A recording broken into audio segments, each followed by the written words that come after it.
عليه وعلى آله. يا رسول الله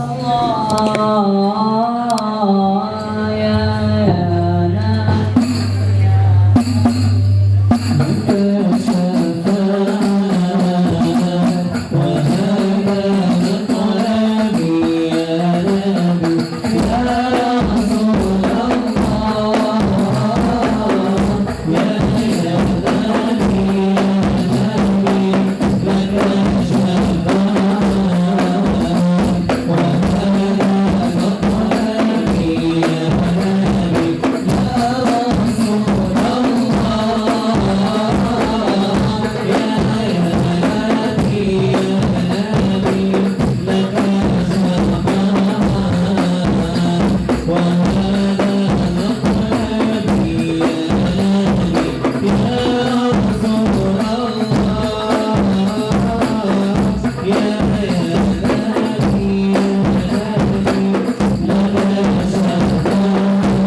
وبارك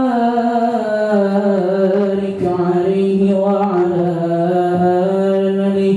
Bismillahirrahmanirrahim. Alhamdulillahi rabbil alamin.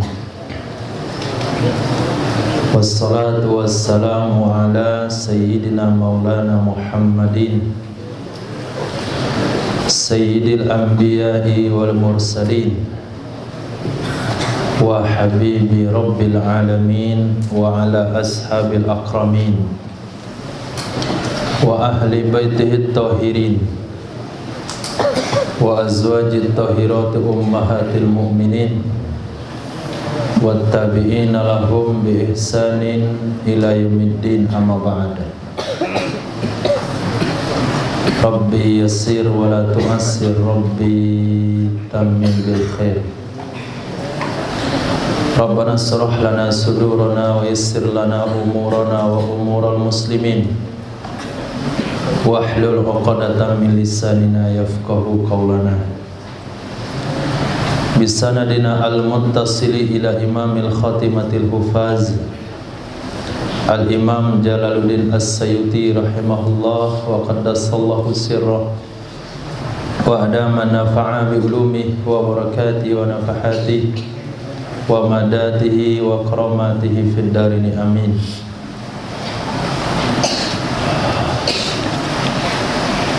Hadis nomor 4770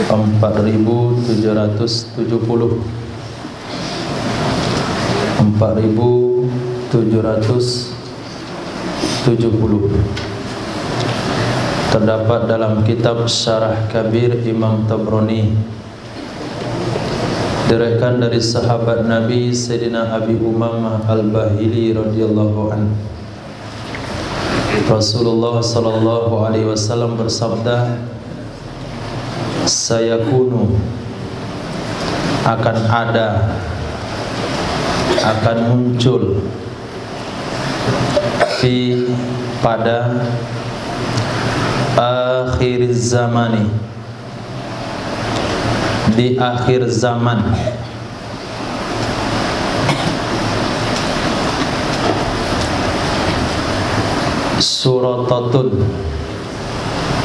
Suratatun itu bentuk jamak taksir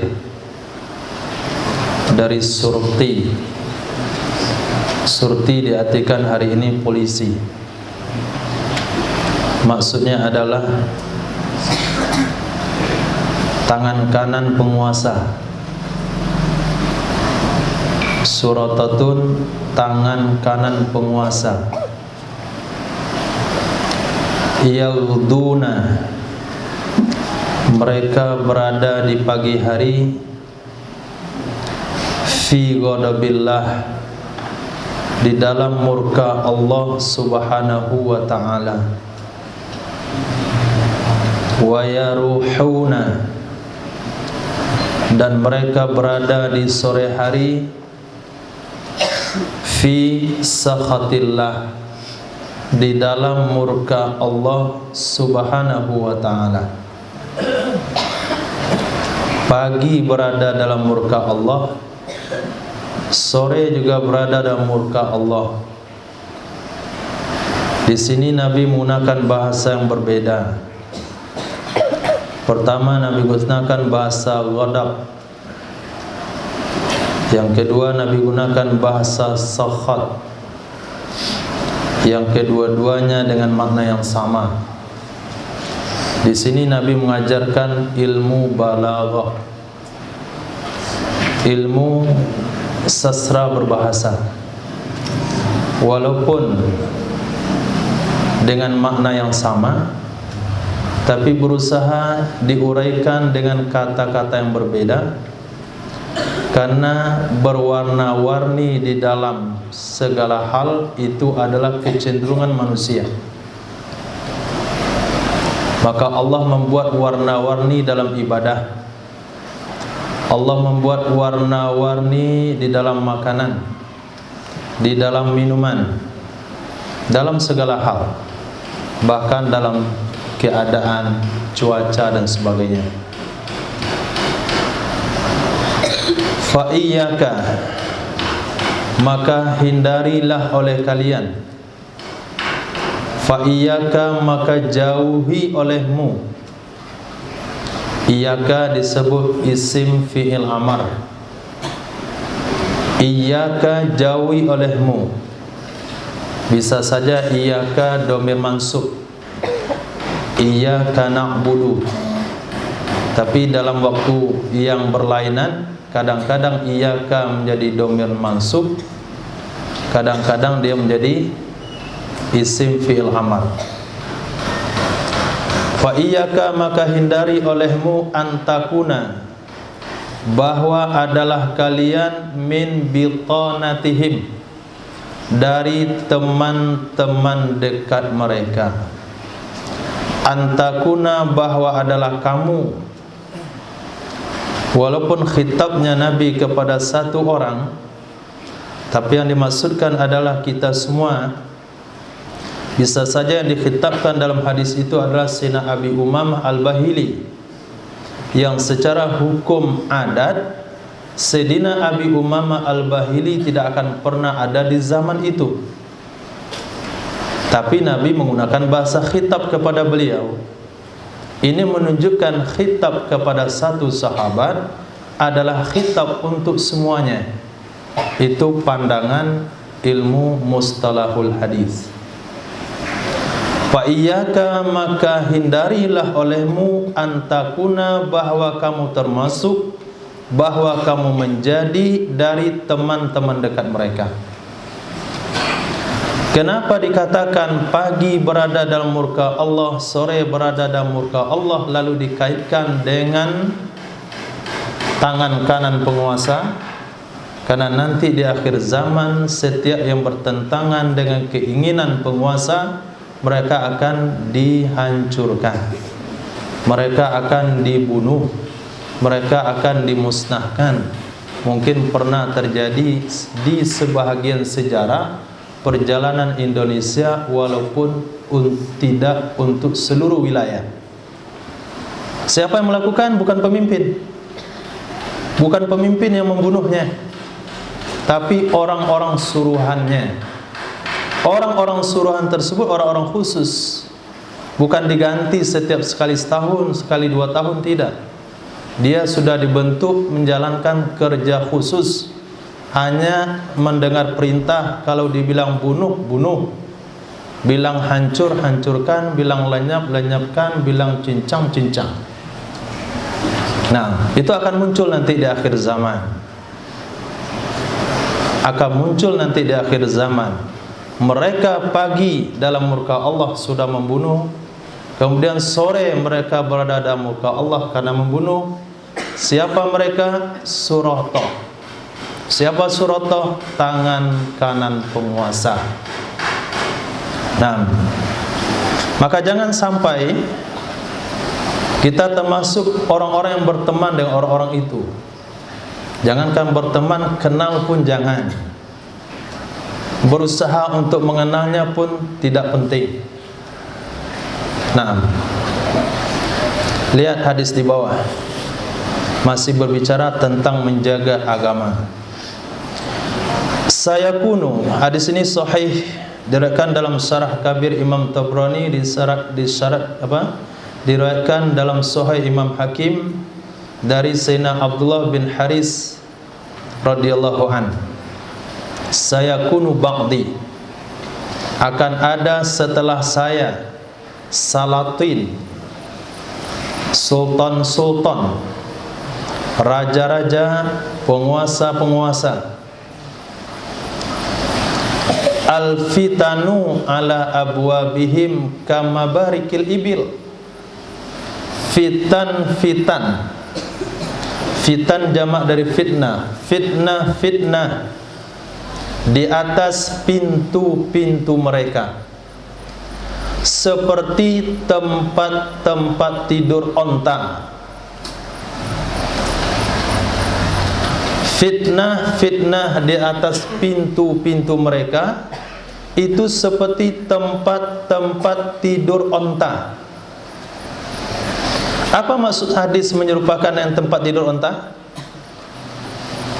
Nabi SAW bersabda, janganlah kalian sholat di suatu tempat seperti tempat tidur onta. Onta apabila kita beli, lalu kita bawa ke rumah, kemudian kita masukkan dalam kandang. Kalau dia sempat tidur di satu bagian kandang itu pada satu malam, maka sampai dia dijual atau disembelih, dia tidak akan pernah pindah dari tempat tersebut. Itu mana mabarik. Maka jangan juga melakukan sholat berjamaah seperti itu. Maksudnya qobliyahnya di sana, ba'diyahnya di sana, sholat fardunya di sana. Dia booking itu tempat mulai dari dia sholat di situ sampai dia disolatkan di situ. Itu tidak boleh dan dilarang oleh Nabi SAW. Nah, fitnah itu ada di pintu-pintu para raja. Itu sama dengan tempat tidur onta, tidak pernah beranjak sama sekali.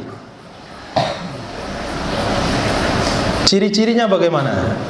Ketika fitnah itu terjadi, atau penguasa mana yang dimaksudkan?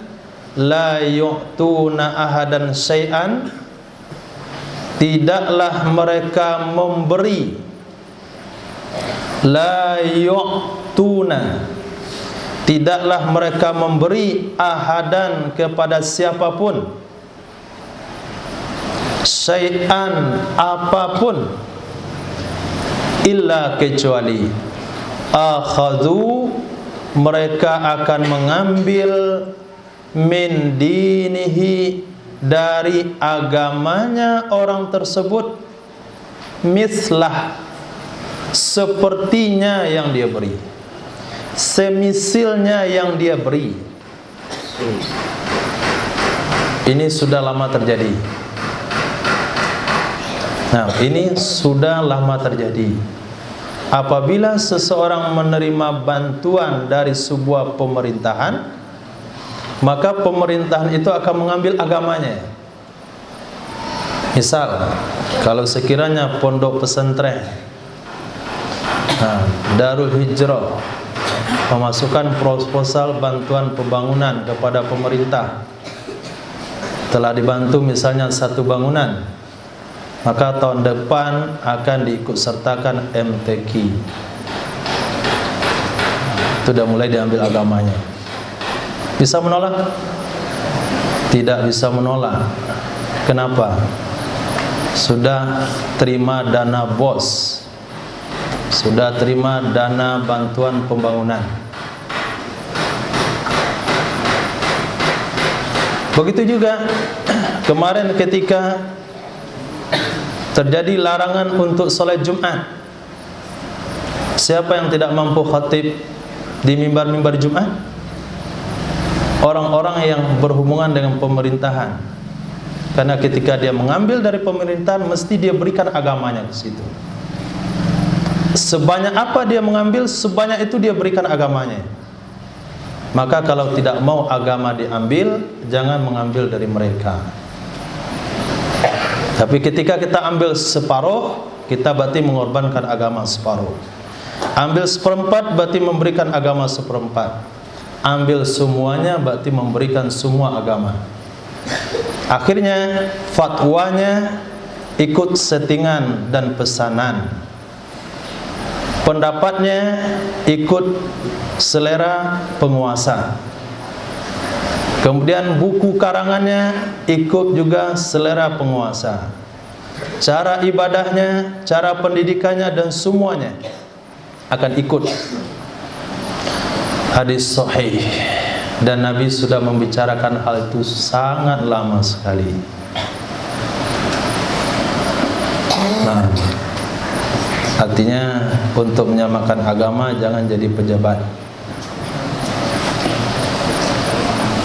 Nah, untuk menyelamatkan agama di akhir zaman, jangan pernah jadi pejabat. Hadis berikutnya, Nabi SAW bersabda, sayakunu, selagi akan ada, selagi akan muncul rijalun, beberapa orang. rijalun beberapa orang min ummati dari umatku yakuluna alwanat ta'am, mereka memakan berbagai macam jenis makanan. Yakuluna, mereka memakan alwanat ta'am, berbagai macam makanan. Ketika di zaman tabi'in,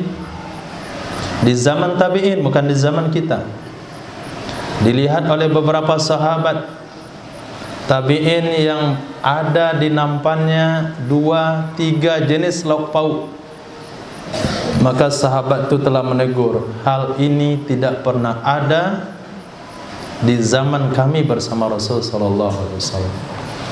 Kalau di zaman tabi'in, apalah model dan macam makanan? Tidak banyak.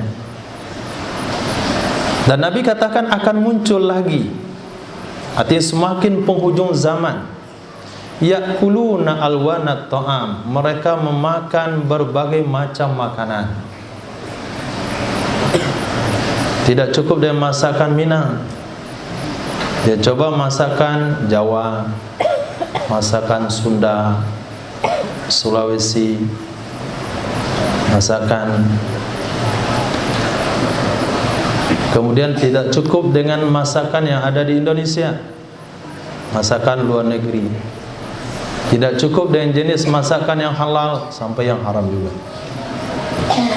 Alwanat ta'am wa yasrabuna alwanas syarab, dan mereka meminum berbagai macam warna minuman.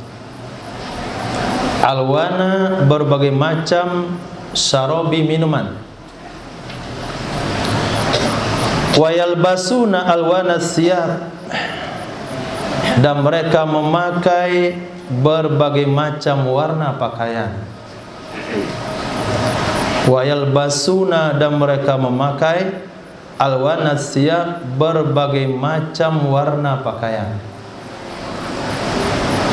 Wa yatasaddaquna fil kalam, dan mereka memaksakan diri di dalam berbicara. Mereka memaksakan diri dalam berbicara. Apa maksud memaksakan diri dalam berbicara? Orang tersebut berbicara menjaga kefushannya.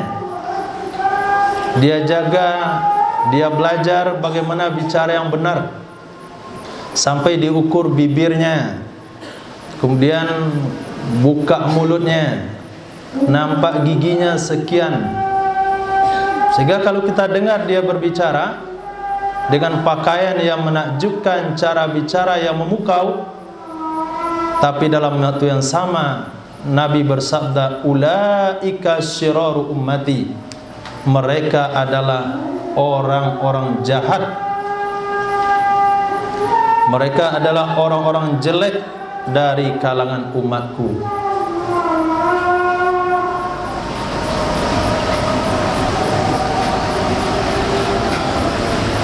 Nah, bukan berarti di sini melarang memakan berbagai macam makanan. Hadis ini bukan melarang memakan atau meminum berbagai macam jenis minuman. Allah sudah perintahkan kulu washrabu, tapi dengan catatan wala tusrifu. Kemudian Allah sengaja menciptakan berbagai macam jenis makanan dan minuman untuk dinikmati. Tapi permasalahan yang ada di sini adalah wayatasaddaquna fil kalam. Mereka sebetulnya tidak fushah dalam bicara. Kalau dia berbicara biasa, itu tidak terlalu fasih. Tapi kalau bicara di hadapan orang ramai, dia akan menjaga, memilih kosakata yang bagus. Bahkan akan ditunjuk satu orang menulis konsep yang akan dia bacakan. Nah, ada ahlinya, bukan dia ngomong sembarangan, tidak. Akan dibikin sebuah konsep. Yang menulis konsep bicara itu pun orang yang pakar di bidangnya, bukan yang nggak tamat SD. ilmu sastra bahasa Indonesianya, kemudian S3 mungkin atau bisa doktor dalam bahasa Indonesia, kemudian dibuatkanlah konsep. Nah, itu yang dibacakan dalam pertemuan-pertemuan. Itu makna yatasaddaqun. Mereka berusaha membetulkan pembicaraan. Tapi dalam waktu yang sama Nabi katakan, dia adalah orang-orang jelek.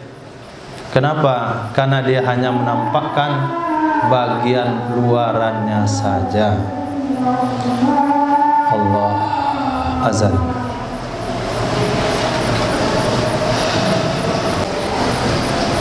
Maka kita kembali kepada hadis Nabi. Bukan itu hadisnya.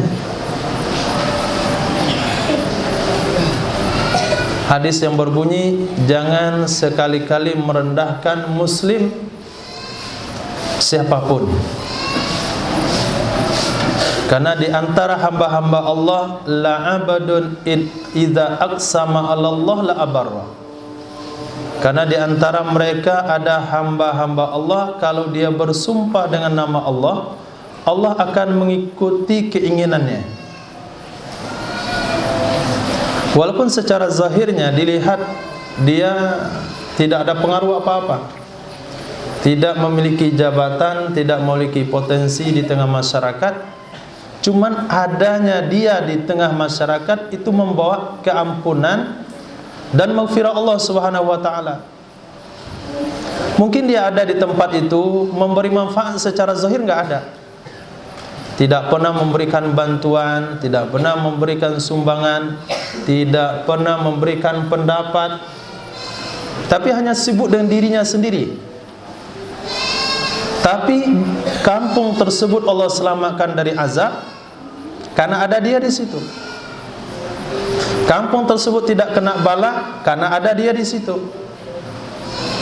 Kampung tersebut dapat keberkahan karena ada dia di situ. Bahkan kehormatan itu bukan hanya Allah berikan di dunia, Allah berikan juga di mahsyar. Yang pada hari itu hanya kehormatan, semata-mata kehormatan dari Allah Subhanahu wa taala. Yaitu Sayyidina Uwais Al-Qarni salah satunya. Dan Nabi tidak katakan hanya satu-satunya, tapi Nabi sebutkan salah satunya adalah Sayyidina Uwais Al-Qarni. Dan diungkap oleh Nabi ceritanya kepada Sayyidina Umar bin Khattab. Dan Sayyidina Umar bin Khattab menceritakan hal tersebut, mencari-cari orang tersebut. Cerita itu diriwayatkan dalam hadis-hadis Nabi SAW. Cerita itu diriwayatkan dalam sejarah-sejarah sebagai pelajaran bagi umat, bahwasanya di tengah umat ada orang-orang spesial Allah yang mungkin di mata kita adalah orang-orang rendahan. Maka kita tidak tahu siapa mereka. Jangan pernah memandang rendah kepada siapapun. Mungkin hari ini kita pandang rendah kepada dia, di waktu satu saat nanti kita datang kepadanya meminta bantuannya, kan malu? Hari ini kita hinakan dia di hadapan orang lain, satu saat di akhirat kelak kita datang memohon syafaatnya. Sangat memalukan. Nah, sangat-sangat memalukan. Khair. Kalau demikian adanya, maka ulama tasawuf memberikan pelajaran, sibukkanlah dirimu dengan kekurangan dirimu sendiri, sehingga tidak sempat mencari menghitung kekurangan orang lain.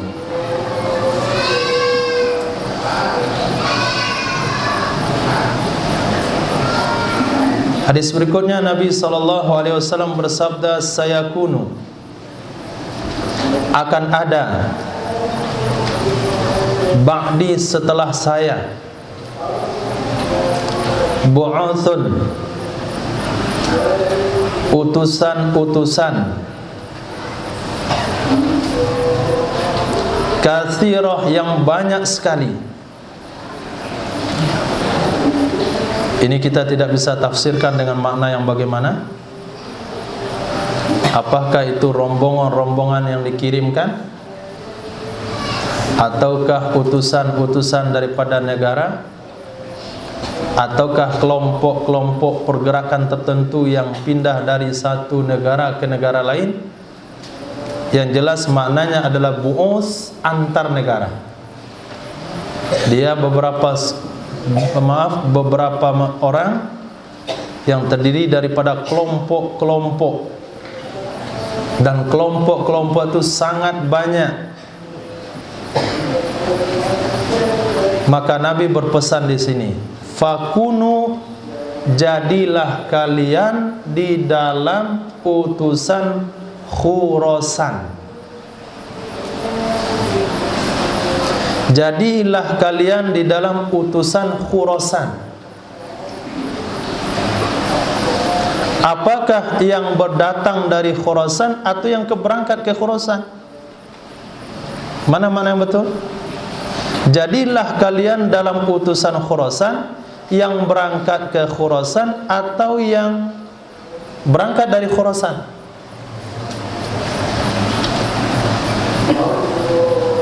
Nah, kalau untuk berangkat dari Khurasan itu bukan perintah. Kenapa bukan perintah? Maka karena setiap manusia sudah Allah takdirkan di tempat yang berbeda-beda. Maka maksudnya, jadilah kalian di dalam kelompok rombongan yang tujuannya ke Khurasan.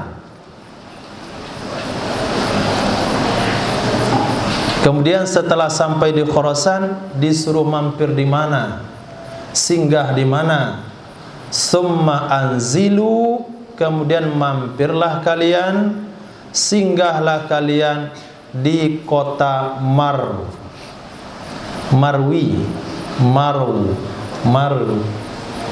Nggak tahu kota itu di mana.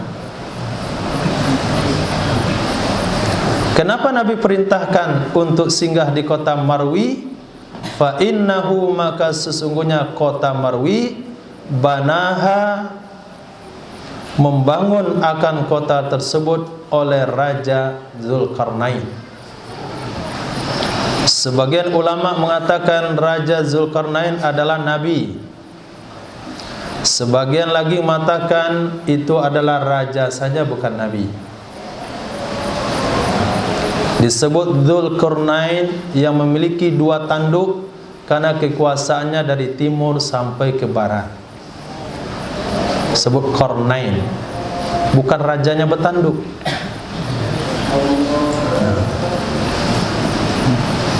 Wada'alaha, dan Raja Zulkarnain sudah berdoa untuk kota Marwi tersebut dengan keberkahan.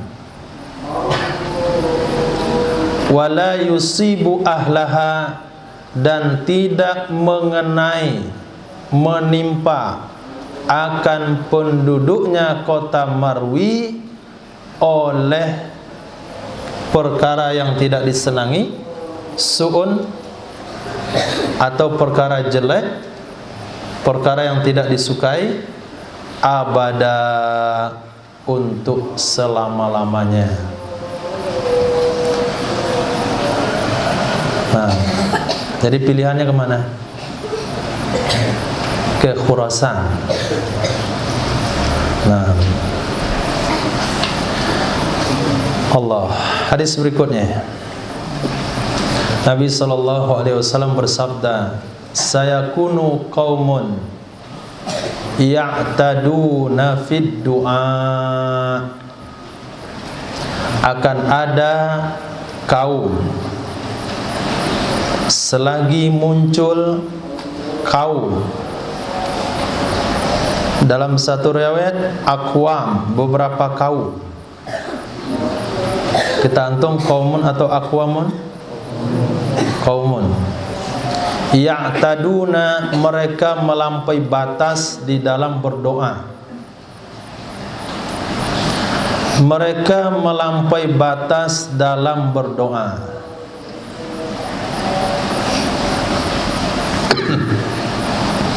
Apa maksud melampaui batas dalam berdoa? Imam Abdul Rauf menafsirkan, Pertama, berdoa dengan perkara yang enggak boleh. Dia minta dalam doanya perkara-perkara haram. Dia minta dalam doanya perkara-perkara haram. Ya Allah, berikanlah saya uang supaya bisa beli motor, kemudian saya akan balap malam. Itu haram.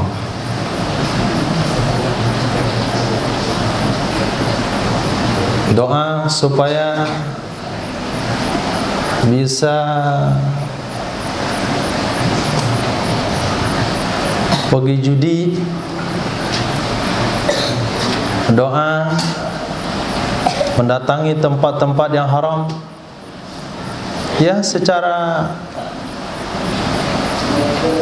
tidak disengaja. Seseorang yang dipenuhi oleh keinginan-keinginan haram, bisa saja terlontar di mulutnya meminta perkara haram. Meminta perkara haram. Lain halnya dengan sahabat radhiyallahu anhu. Apa kata Imam Ali? Kalaupun khamar itu tidak haram, maka saya tidak akan juga minum khamar. Tapi orang yang candu dengan khamar, dia akan katakan, bagaimana ya kalau sekiranya khamar itu halal, kok diharamkan? Nah, berandai-andai supaya perkara haram jadi halal, itu perkara yang dilarang. Apalagi dia berdoa kepada Allah supaya dia bisa melakukan perkara haram. Sebelum mencuri dia salat hajat 2 rakaat, supaya malam ini dapat hasil yang banyak dan tidak ketangkap.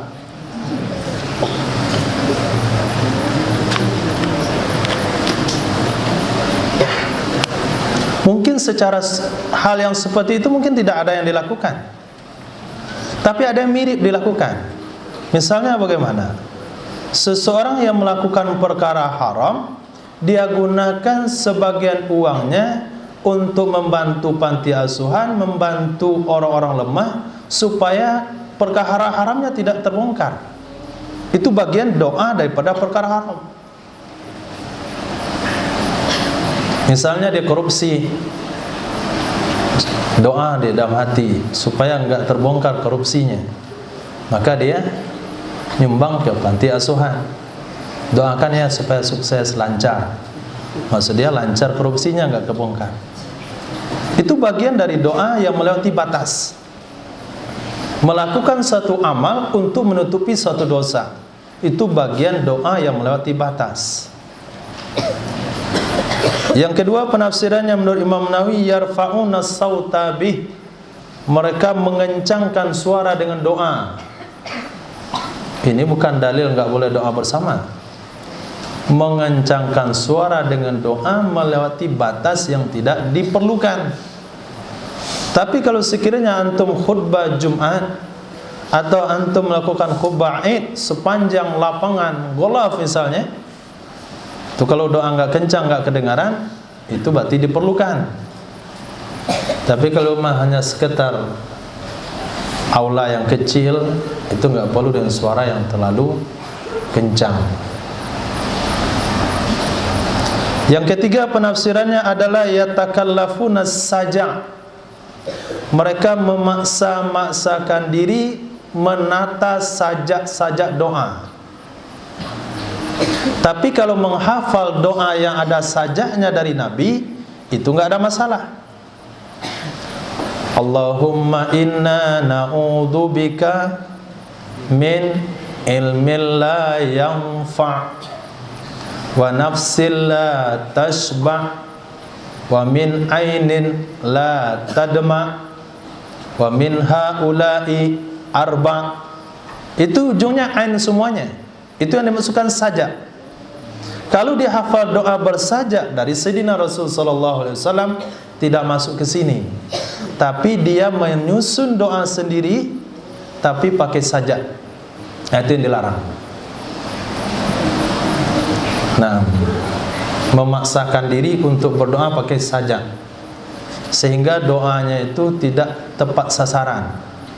Yang menjadi sasarannya ada sajak-sajaknya saja. Itu makna ya'taduna fid du'a. Bukanlah berdoa sampai 1 jam 2 jam. Ini melewati batas dalam doa. Doanya 1 jam, lama sekali. Nabi pernah berdoa semalam suntuk, sesuai dengan waktunya, sesuai dengan kondisinya dan masanya. Tapi kalau antum imam dalam sebuah safar misalnya, salat berjamaah dalam sebuah safar, mobil sudah mau berangkat, doa tetap panjang juga, itu juga melampaui batas.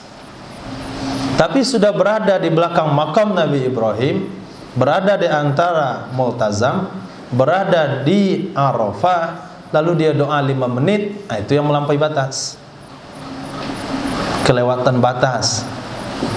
Nah, sudah di waktu yang penuh dengan berkah, di tempat yang penuh dengan berkah, dia doa cuma 5 menit. Jadi panjang dan pendeknya doa itu tidak termasuk melampaui batas. Bukan itu standarnya, tapi disesuaikan dengan kondisi, tempat dan keadaan.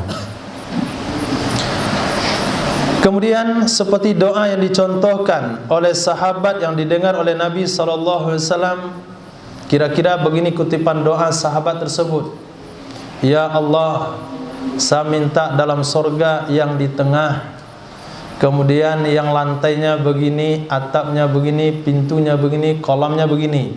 Itu yang Nabi katakan, kamu melampaui batas dalam doa. Minta surga Firdaus, selesai. Jangan dipesan keramiknya bagaimana. Nanti kalau dipesan dengan keramik yang kamu pesan, nanti kamu kecewa. Kenapa kecewa? Karena surga itu lebih dari apa yang terlintas di dalam benak kita.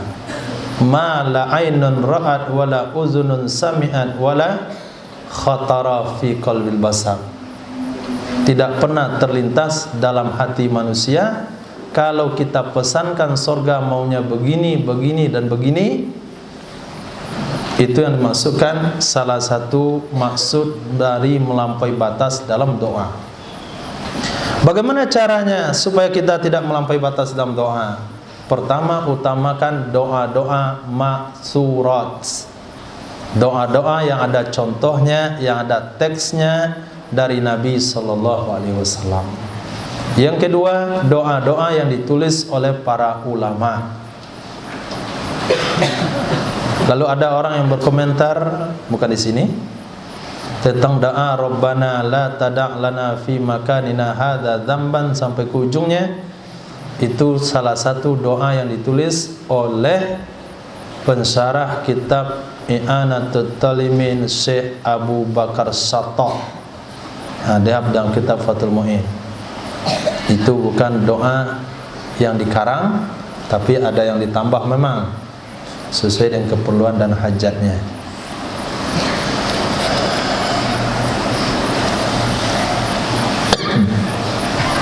Hadis berikutnya, Nabi SAW bersabda, sayakunu qaumun, akan ada kaum, akan muncul satu kaum, yakuluna, mereka makan,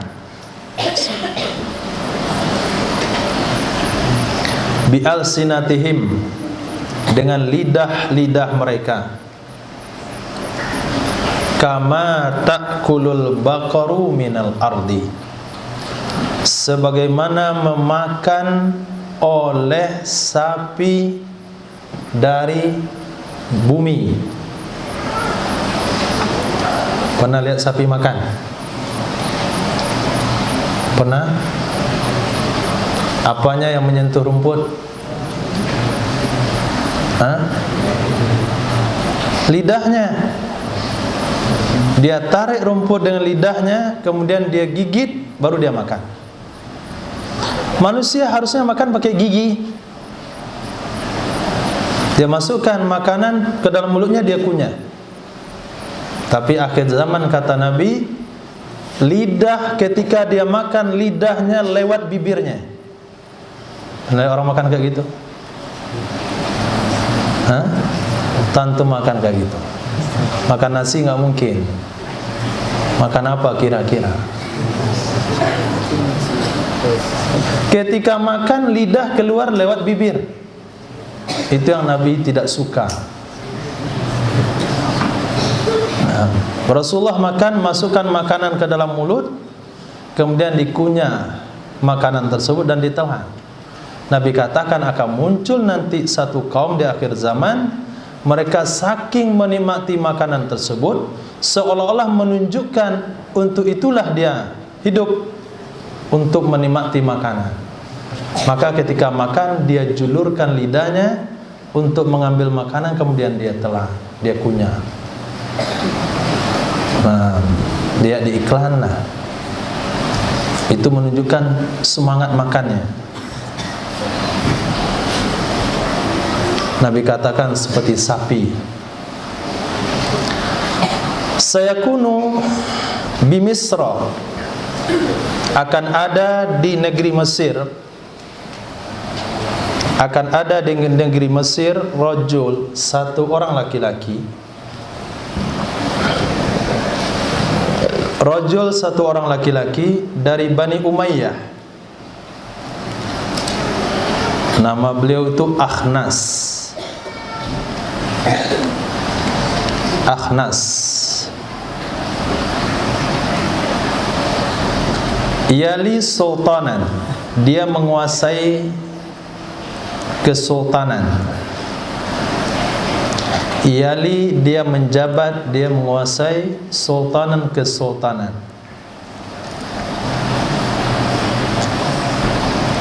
Thumma yughlabu alaih.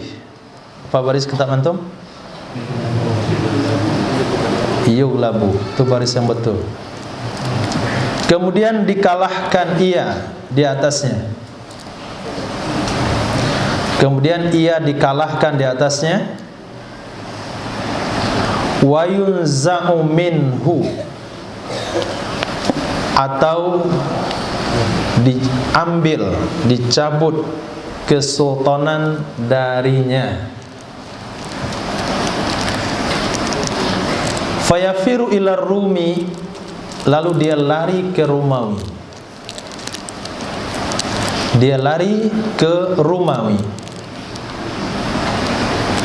Setelah dia bergabung dengan bangsa Romawi, fayati bihim, lalu dia datang dengan mereka bangsa Romawi ke Iskandaria. Iskandaria itu satu kota di Mesir. Kayaknya banyak lebih paham. Udah pernah ke situ? Nah, lewat film. Fayuqatilu, lalu dia memerangi ahlal Islam, penduduk Islam, penganut agama Islam di Iskandaria. Fadzalika awwalul malahim, itu adalah awal perperangan. Itu adalah awal perperangan.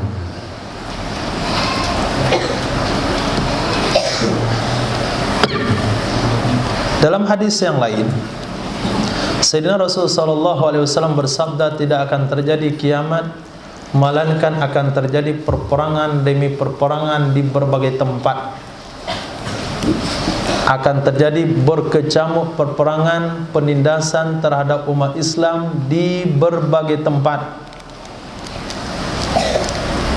Maka di sini Nabi memberikan tanda kapan berkecamuk perperangan itu muncul. Ternyata Nabi memberi isyarat hal itu terjadi pertama sekali di kota Iskandaria, Mesir. Sampai hari itu, ini belum terjadi. Sampai hari itu Nabi masih mengatakan ahlal Islam. Artinya Mesir masih dengan penganut agama Islam. Maka ketika hal itu muncul, itulah kecamuk perperangan tanda kiamat yang pertama kali muncul. Tinggal kita dengar informasinya.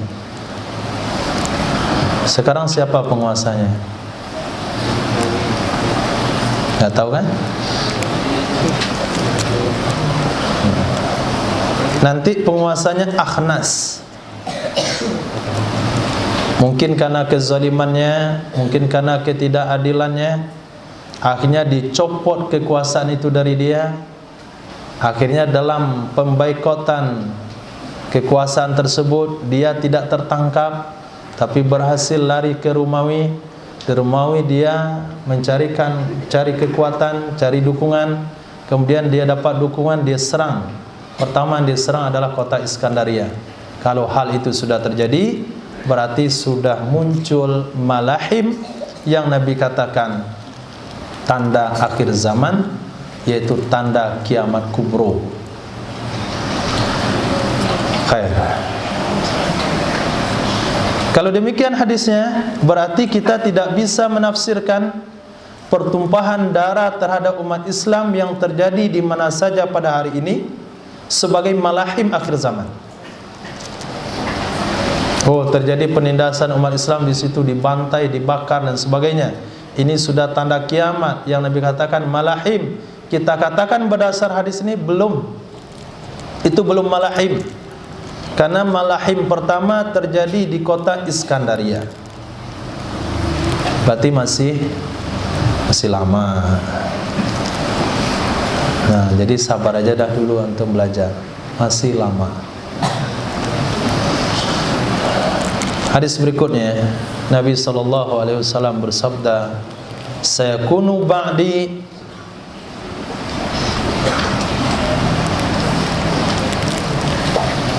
akan ada setelah saya, akan muncul setelah saya." Artinya setelah wafat baginda Rasul SAW, kaumun, satu kaum, min ummat Tuhan, mereka menghafal Al-Quran. Ditulis artinya di bawah itu, yaqra'un, mereka menghafal Al-Quran. Tidak sekedar menghafal, wa yatafaqqahuna fid din, mereka memahami agama, mereka bertafaqquh fid din. Berarti sudah lengkap keilmuannya. Hafiz Al-Quran, tafaqquh fid din. Kira-kira perjuangannya berapa lama? Hah? Sangat lama, tidak berujung. Kayak nggak berujung, tapi berujung juga. Laut itu kayaknya ya nggak ada ujung. Kalau kita arungi ada juga ujungnya. Berarti sudah lengkap. Berat pengorbanan yang dia lewati. Yaqra'unal Qur'an wa yatafaqqahuna fid din. Keilmuan apa yang nggak ada? Tidak ada kekurangan sama sekali. Lalu datang kepada mereka oleh setan. Ya'tihimus syaitanu, datang kepada mereka oleh syaitan. Fayaqul, dia akan berkata, siapa dia? Setan akan merayunya, akan membisikkan ke telinganya, lau ataitum, jikalau sekiranya kamu mendatangi sultana, raja, pemimpin, fa aslaha min dunyakum, maka dia akan memperbaiki dari dunia kalian. Maka dia akan memperbaiki dari dunia kalian.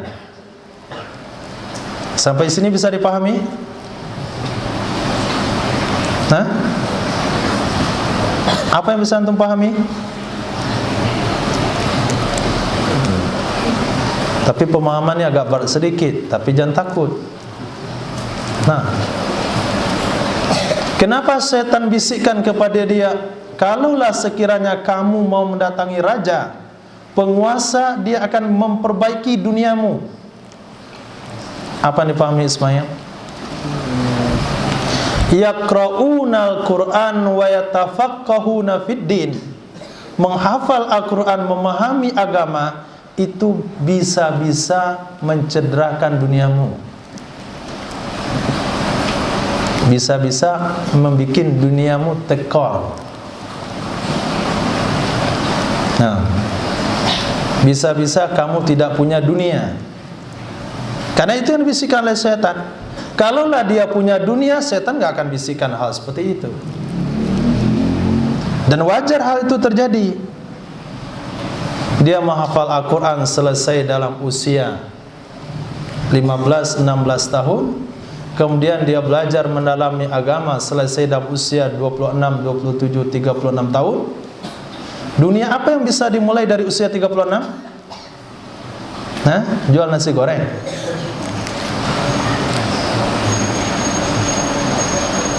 Terancamkan dunianya, tapi jangan khawatir.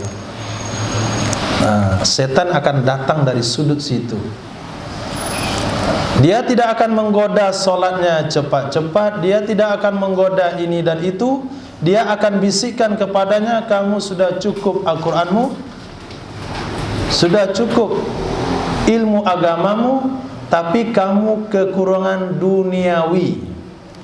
Maka saya sarankan, kata setan, dekat-dekatlah kepada pemimpin.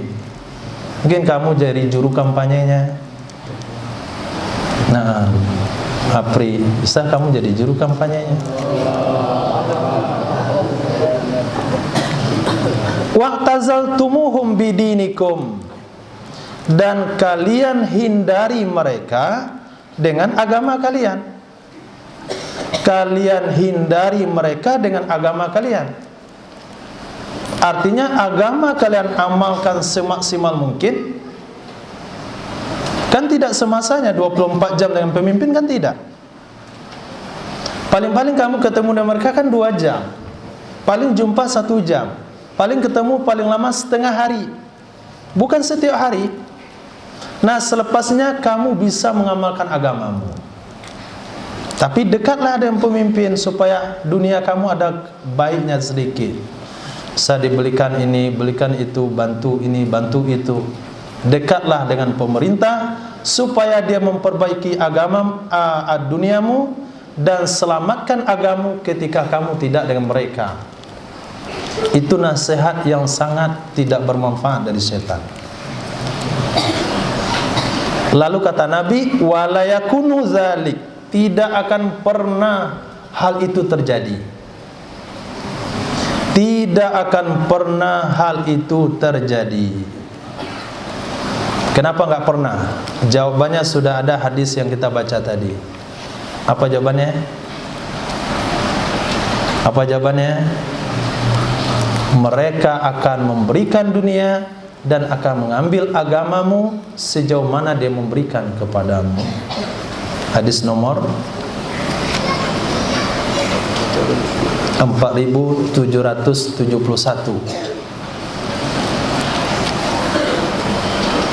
Nah, kama la yujetana minal qotadi ila syauku, sebagaimana tidak bisa dipetik dari pohon kotat. Pohon kotat di tempat kita pohon apa?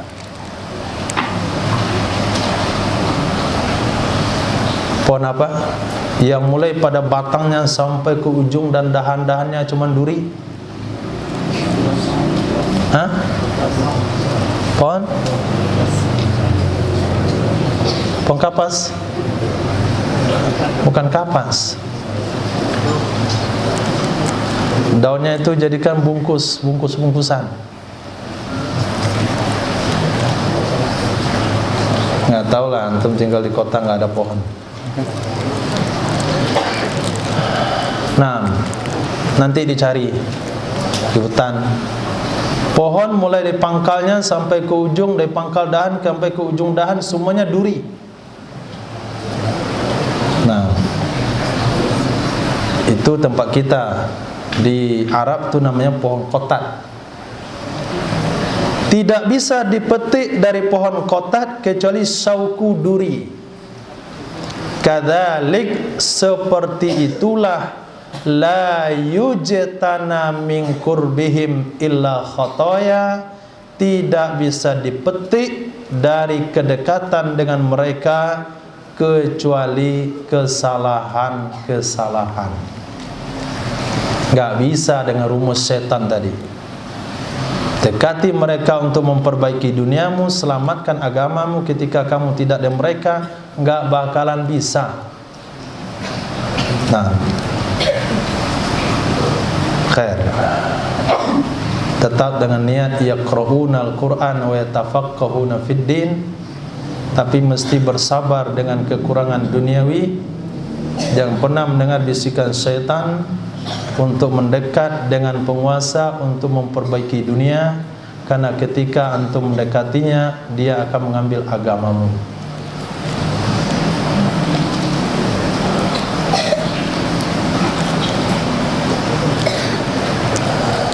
Nah, jangankan santri atau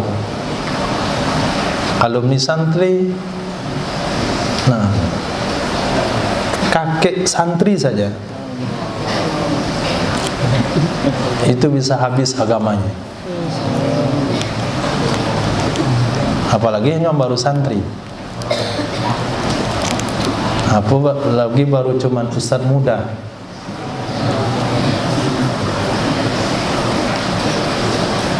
Khair.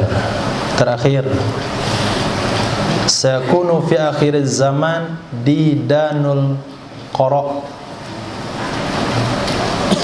akan ada di akhir zaman didanul qara, itu nama penyakit.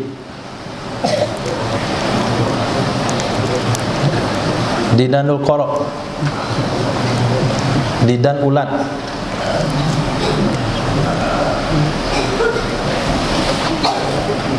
Dud koro, jamak dud. Kita nggak paham apa penyakit yang dimaksudkan.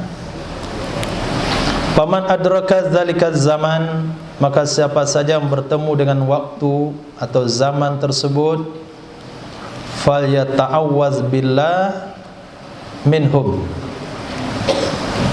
maka hendaklah ia berlindung dengan Allah dari mereka. Ketika Nabi katakan minhum, berarti dia ada sosoknya, bisa dilihat.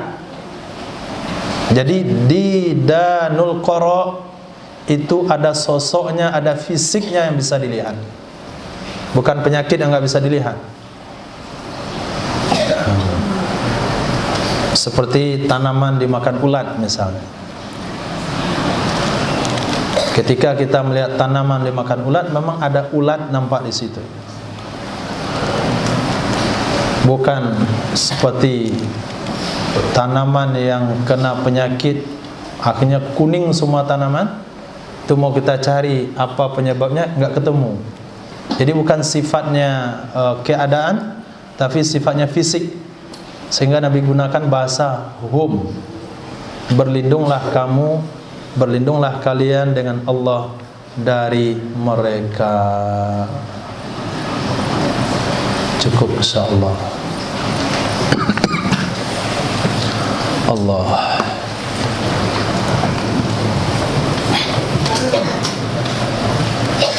Allah. Assalamualaikum warahmatullahi wabarakatuh. Waalaikumsalam warahmatullahi wabarakatuh. Izin bertanya Ustaz. Ya Pak, silakan. Seandainya ada sepasang suami istri yang mempunyai 3 orang anak, lalu anak ini telah berkeluarga sebuah Ustaz. Lalu karena faktor pekerjaan, anak-anak ini semua pergi merantau keluar kota dan meninggalkan kedua orang tua di kampung. Dalam pandangan Islam, apakah boleh hal seperti itu terjadi?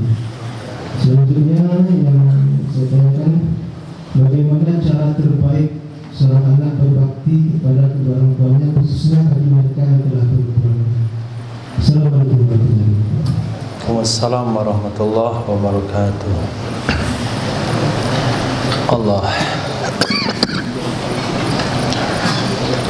Pertama, tiga orang anak tersebut ketika dia meninggalkan orang tuanya di kampung banget, di kampung. Ini tidak ada hukum yang sifatnya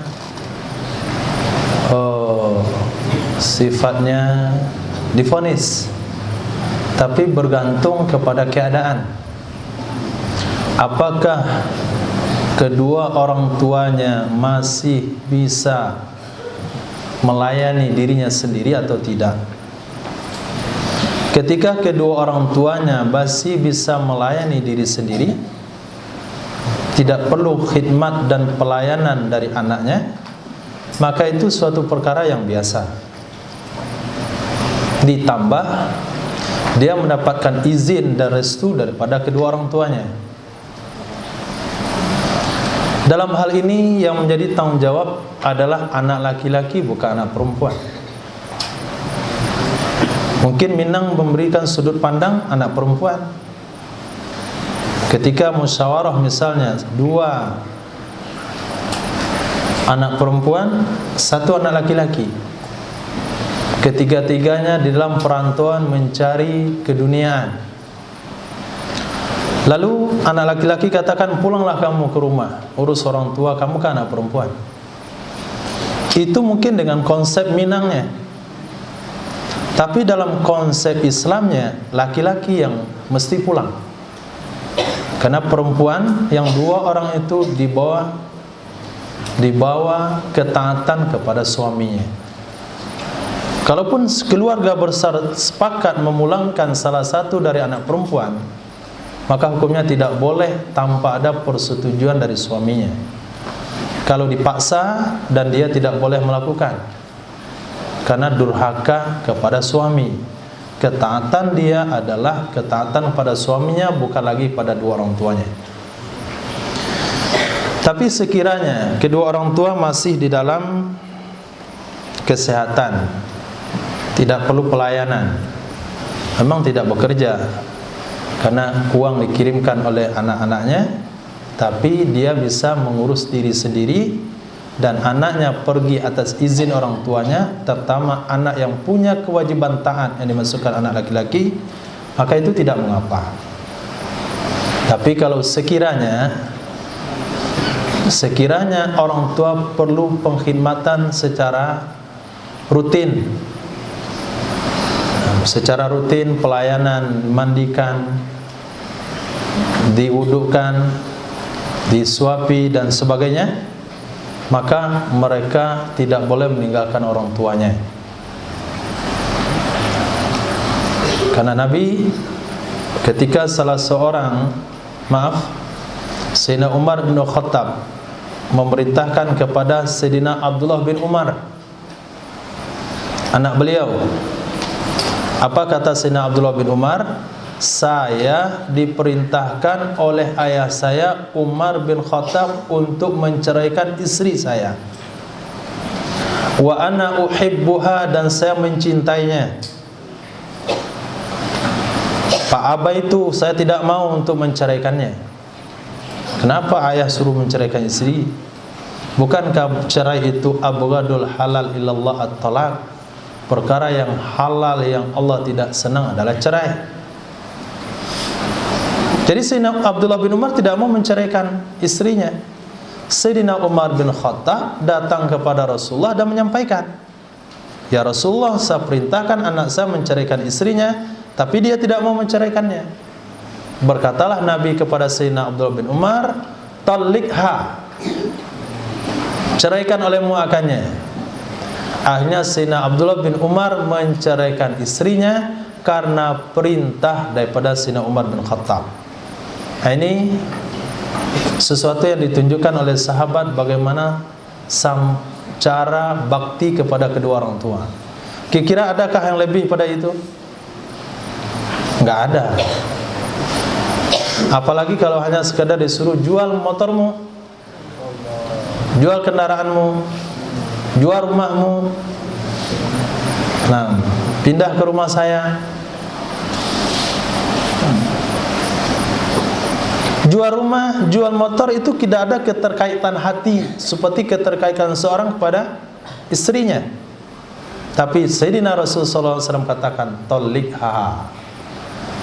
Lalu ulama mengatakan apakah itu wajib atau tidak? Nah, masalah wajib atau tidaknya ini diulas kembali hukum ini dalam hadis yang ada setelahnya, yaitu terjadi di zaman tabi'in. Terjadi di zaman tabi'in. Tapi untuk Sayyidina Abdullah bin Umar hukumnya wajib. Kenapa wajib? Karena perintah daripada Rasulullah SAW. Bukan karena perintah Sayyidina Umar bin Khattab, tapi wajibnya karena diperintahkan kembali oleh Nabi SAW. Dan yang memerintahkan menceraikan istri itu adalah Sayyidina Umar bin Khattab. Jangan sampai nanti ini hukum hadis ditelan mentah-mentah. Artinya kalau ada seorang orang tua suruh menceraikan anaknya, suruh menceraikan istrinya, wajib diceraikan. Tidak ada kesimpulan hukum begitu. Buktinya mana? Ketika seorang tabi'in datang kepada satu sahabat, saya lupa namanya, ingat? Dalam Riyadhus Shalihin, dia katakan, bagaimana pendapatmu ketika orang tua saya memerintahkan saya menceraikan istri saya? Apa jawaban pada sahabat itu? Aku pernah mendengar Rasul SAW bersabda, sesungguhnya pintu surga yang paling lebar itu adalah bakti kepada kedua orang tua. Kalau kamu mau, silahkan kamu biarkan pintu itu terbiar, tidak kamu manfaatkan. Artinya enggak usah kamu taati perintah kedua orang tuamu untuk menceraikan istrimu. Tapi kalau kamu mau, silahkan kamu gunakan. Berarti dari pemahaman tersebut tidak mutlak wajib untuk dilaksanakan. Tidak mutlak untuk wajib dilaksanakan. Nah, pertimbangannya bergantung kepada hukum hakam yang disampaikan oleh para ulama. Misal, saya diperintahkan oleh orang tua saya menceraikan istri saya. Maka ditanya kepada orang tersebut, apa alasan orang tuamu memerintahkan kamu menceraikan istrimu?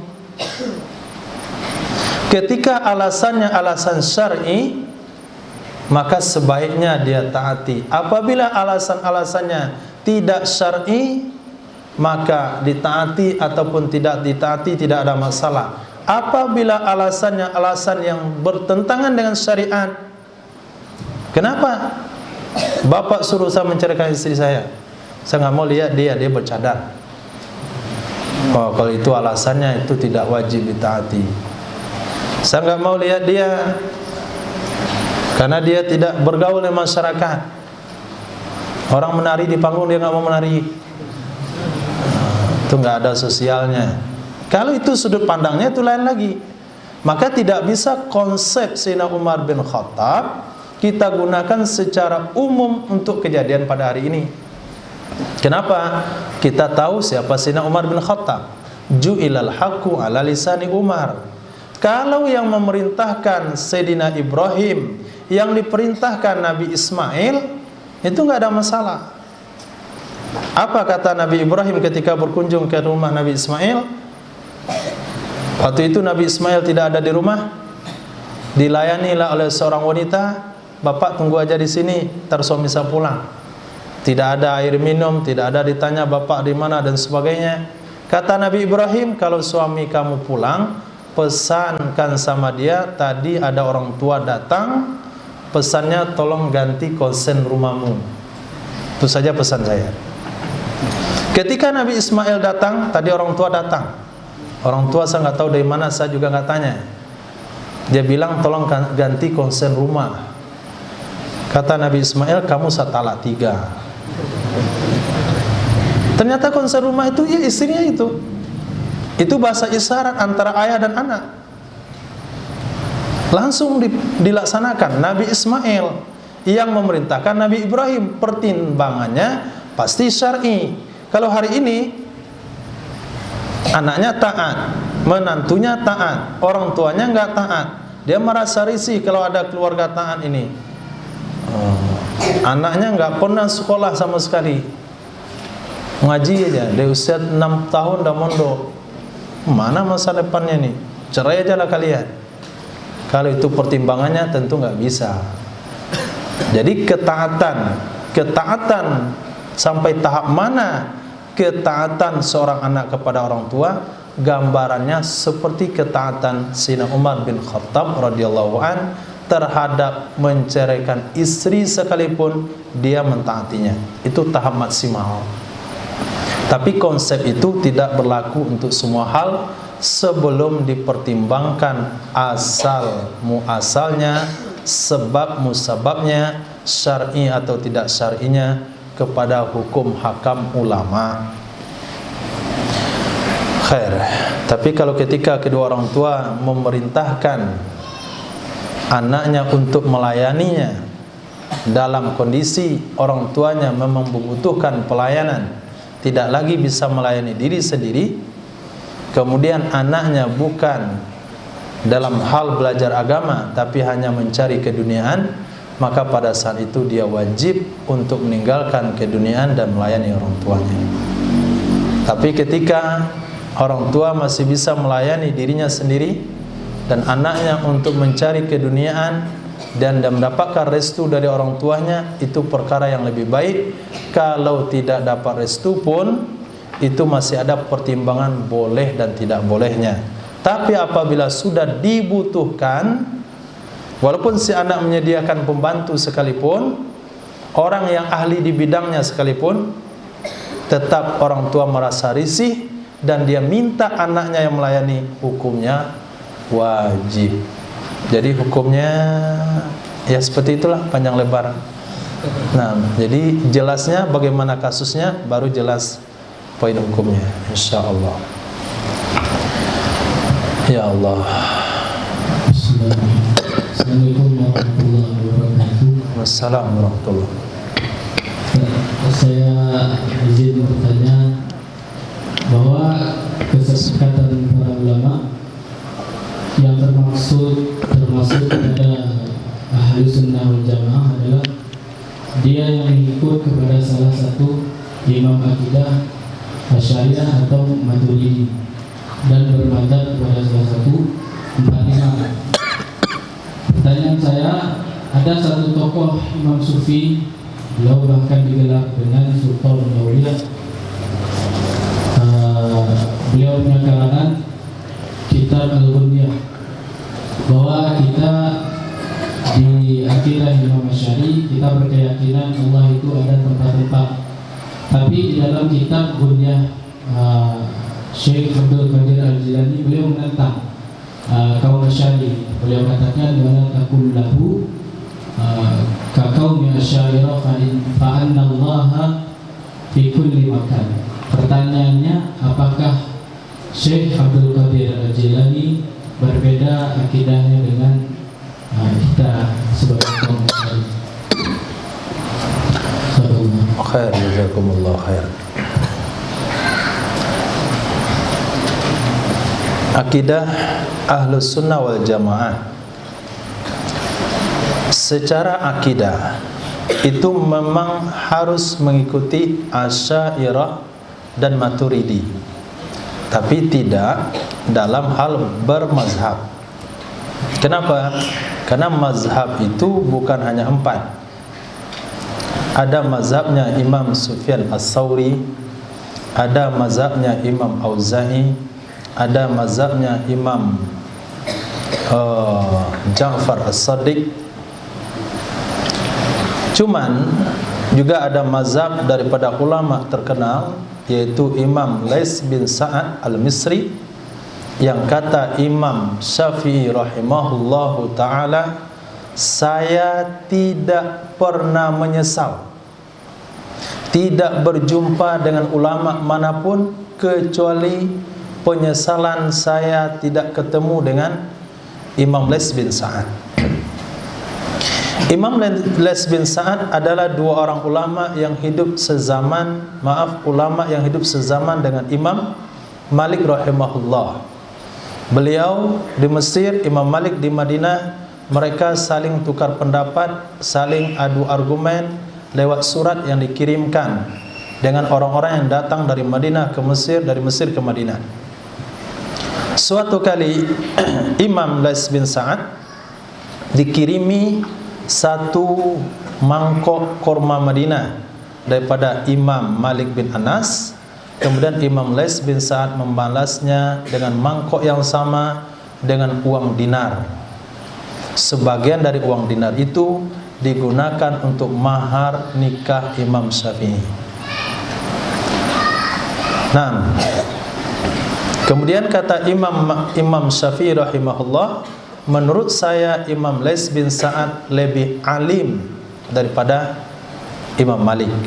Berarti dalam pernyataan-pernyataan ulama tersebut, mazhab bukan hanya 4. Lalu kenapa yang ada hanya 4? Karena mazhab-mazhab yang disusun mulai daripada bab taharah sampai bab jihad, jinayat, lengkap daripada kitab-kitab matan, kitab syarah dan sebagainya, itu hanya 4 mazhab itu. Enggak ada yang lain. Bahkan Imam Lais bin Sa'ad itu dikhianati oleh orang yang ikut belajar dalam majlis beliau. Ketika Imam Lais bin Sa'ad disakiti di Mesir.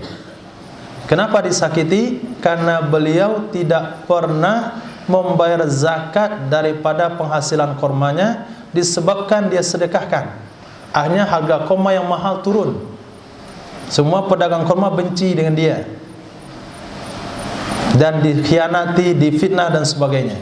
Suatu kali beliau ingin keluar dari Mesir, semua kitab-kitabnya dinaikkan di atas kapal, kemudian mau bersafar besok pagi, malamnya dibocorkan, akhirnya tenggelam kapal dan kitab-kitabnya. Lalu kata Imam Lais bin Sa'ad, kalau saya mau tulis lagi mampu saya tulis, tapi saya nggak perlu lagi. Nah, ini penyebab kenapa mazhab Imam Lais bin Sa'ad tidak dibukukan sampai hari ini, karena tidak ada murid setia yang mau melanjutkan mazhab tersebut. Itu memang takdir dari Allah Subhanahu wa taala. Berarti pernyataan ahli sunnah harus bermazhab kepada yang 4 itu enggak tepat. Tapi berakidah kepada Asy'ariyah dan Maturidiyah itu, apalagi Ahmadiyah,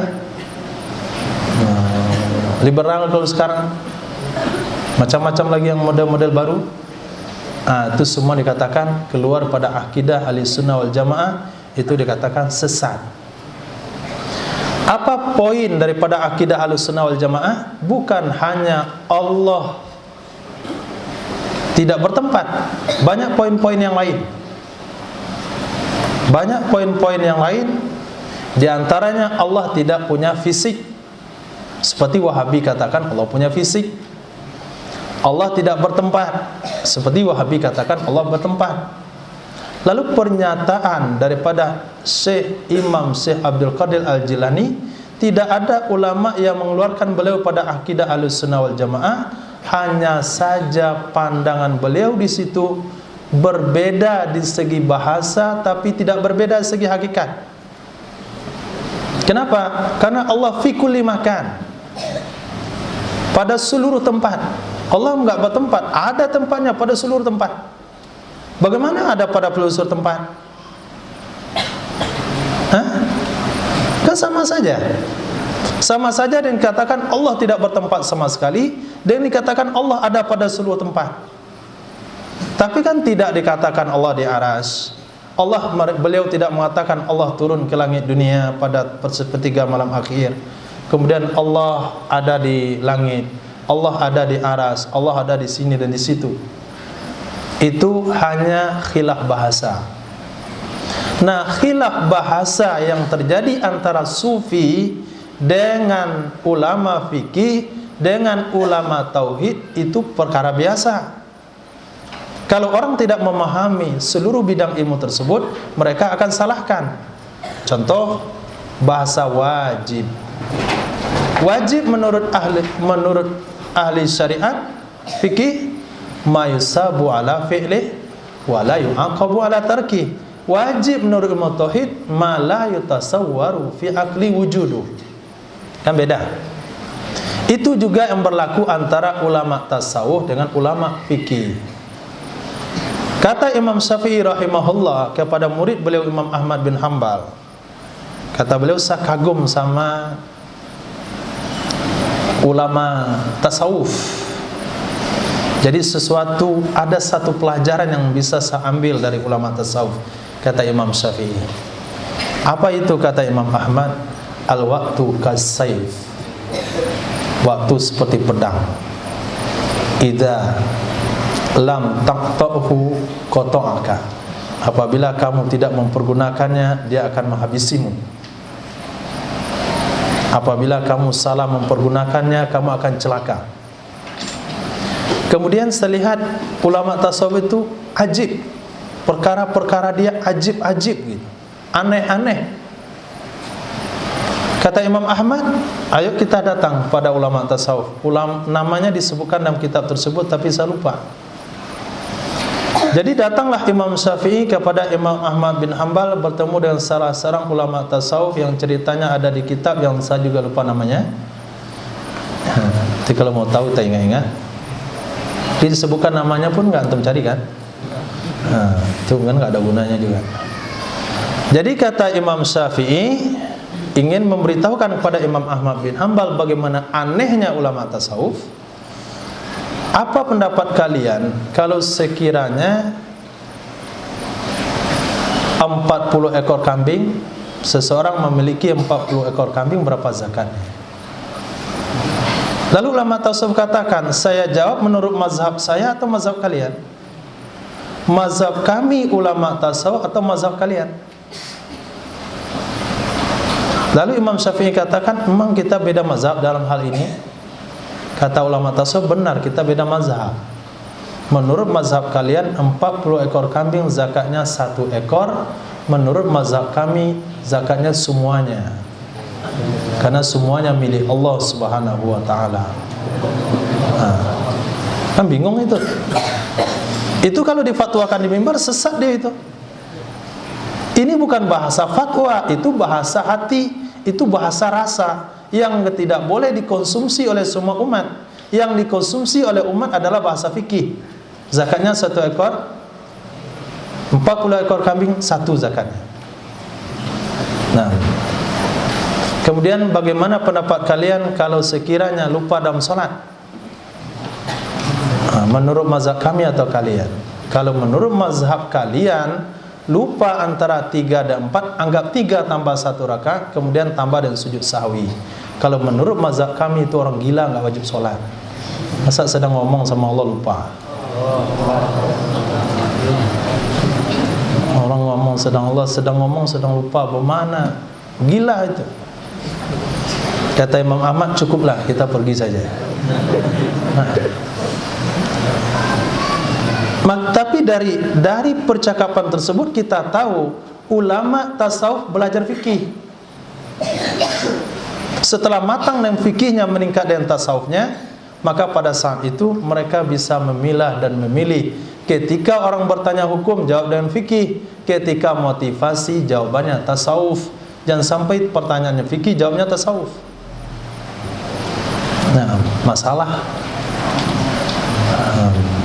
merugikan masyarakat.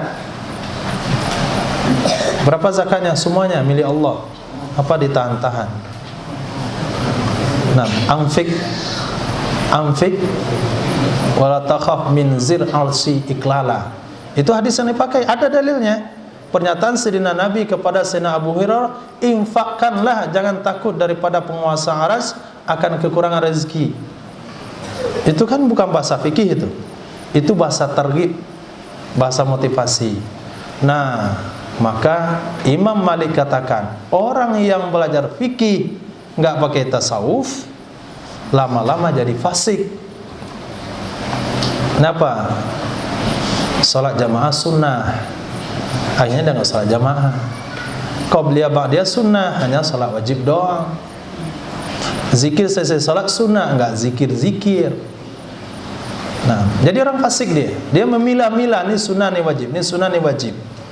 Jika cuci kepala, cuci rambut bagian depan saja. Kenapa bagian depan? Wajib bagian depan doang. Semuanya sunnah. Akhirnya dipilah antara wajib dan sunnah, lama-lamanya difasik dia. Tapi apabila dia belajar tasawuf doang, tidak belajar fikih, jadi kafir zindik. Lebih parah lagi. Man tasawwafa man tafaqqaha wa tasawwafa faqad tahaqqaq. Belajar fikih yang betul, kemudian dilengkapi dengan tasawuf yang benar, baru mantap. Nah, maka perlu fikih, perlu tasawuf. Khair. Jadi pernyataan tersebut tidak mengeluarkan Syekh Abdul Qadir daripada Ahli Sunnah wal Jamaah.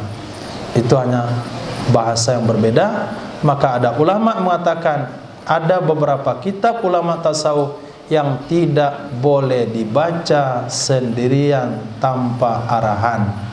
Hati-hati. Nah, khair. Allah, cukup insyaallah, sudah lewat. Maaf kalau ada salah dan jagal. Subhanallah wa bihamdihi, subhanaka wa bihamdika, asyhadu an la ilaha illa anta, astaghfiruka wa atubu ilaik. Subhanaka rabbil izzati amma yasifun, wassalamun ala mursalin, alhamdulillahi rabbil alamin.